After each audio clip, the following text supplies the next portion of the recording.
BJP का मतलब बलात्कारी जानलेवा पार्टी है। इसीलिए ये लोग भारतीय जनता पार्टी के लोग बलात्कारी भ्रष्टाचारी ये लोग मणिपुर हरियाणा जैसे राज्यों में जब लगातार हमारे इस देश की बेटी और मणिपुर के महिलाओं के साथ अत्याचार और बलात्कार हो रहे हैं तो भारतीय जनता पार्टी के लोग और माननीय मोदी जी उस पर चुप्पी साध लेते हैं। जनता पार्टी के लोगों ने नफरत, हिंसा, दंगा फैलाने का काम किया।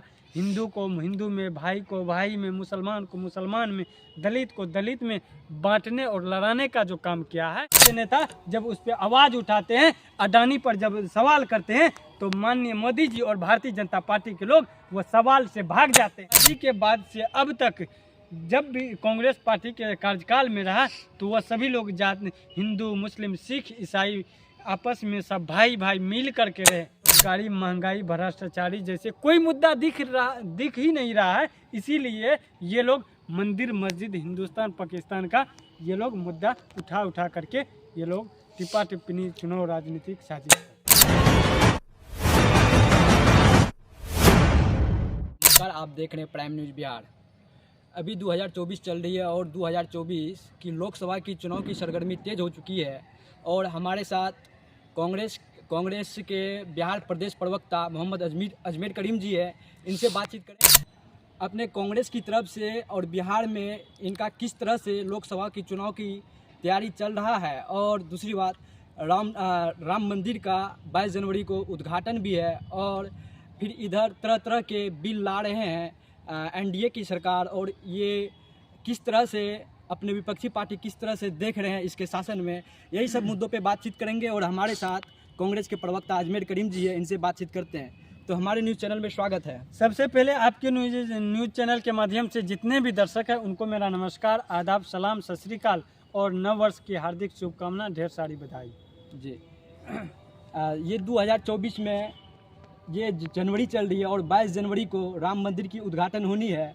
मोदी जी कहते हैं राम आ रहे हैं। क्या है राम मंदिर ऐसा? देखिए पत्रकार महोदय, आप लोगों को हमेशा हम लोग कहते रहते हैं और बताते रहते हैं कि भाई इस देश में, हमारा देश जो है किसी जाति या धर्म या वर्ग के अनुसार नहीं चलता है। सभी जाति धर्म के लोग आपस में मिलजुल करके रहना चाहते हैं और रह रहे हैं। इसी के बाद से अब तक जब भी कांग्रेस पार्टी के कार्यकाल में रहा तो वह सभी लोग हिंदू, मुस्लिम, सिख, ईसाई आपस में सब भाई भाई मिल करके रहे चल रहा है।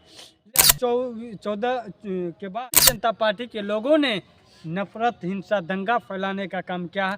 हिंदू को हिंदू में, भाई को भाई में, मुसलमान को मुसलमान में, दलित को दलित में बांटने और लड़ाने का जो काम किया है।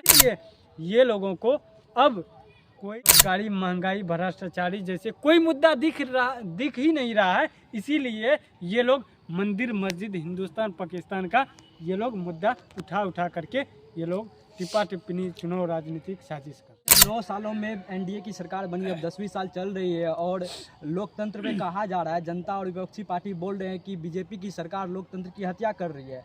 क्या आप कांग्रेस के पार्टी के नाते, क्या 70 साल में लोकतंत्र पे हत्या नहीं हुई है क्या?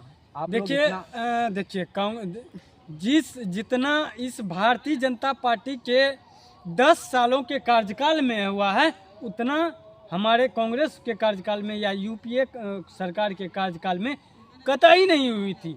और आज देखिए मणिपुर हरियाणा जैसे राज्यों में जब लगातार हमारे इस देश की बेटी और मणिपुर के महिलाओं के साथ अत्याचार और बलात्कार हो रहे हैं तो भारतीय जनता पार्टी के लोग और माननीय मोदी जी उस पर चुप्पी साध लेते हैं, सदन में कुछ बोलते नहीं है। जब हमारे विपक्ष के नेता जब उस पर आवाज़ उठाते हैं, अडानी पर जब सवाल करते हैं तो माननीय मोदी जी और भारतीय जनता पार्टी के लोग वो सवाल से भाग जाते हैं। तो बीजेपी का मतलब बलात्कारी जानलेवा पार्टी है। इसीलिए ये लोग भारतीय जनता पार्टी के लोग बलात्कारी भ्रष्टाचारी ये लोग का नारा देते हैं और फैलाते हैं। कांग्रेस का सरकार राहुल गांधी न्याय यात्रा निकाल रहे हैं। क्या मणिपुर में हिंसा हुई है? क्या अन्य भारत में, अन्य देशों, अन्य राज्यों में हिंसा बढ़ते जा रही है, क्राइम बढ़ते जा रही है? पत्रकार महोदय सुनिए, पहले हम बोल रहे हैं वो सुनिए, आप जो बोलिएगा हम नहीं सुनेंगे। राहुल गांधी इस देश के ऐसे लोकप्रिय युवा नेता हैं जो लगातार 4,000 किलोमीटर यात्रा कन्याकुमारी से लेकर कश्मीर तक पैदल चल के लोगों को दिल जीतने का काम किया है। और इस देश में लगातार अत्याचार, भ्रष्टाचार और नफरत के बाजार में मोहब्बत की दुकान खोलने के लिए पैदल यात्रा करके एक नई मिसाल पेश की है और 4,000 किलोमीटर यात्रा किया है। क्या भारतीय जनता पार्टी के लोग और माननीय मोदी जी में हिम्मत है? वो 4,000 किलोमीटर क्या, वो 4 किलो भी मीटर यात्रा कर सके? कतई नहीं चाहिए।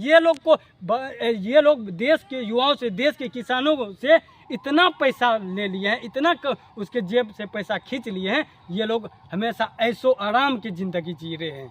ये लोग सिर्फ काम किया है अडानी अंबानी के लिए किया है। अच्छा।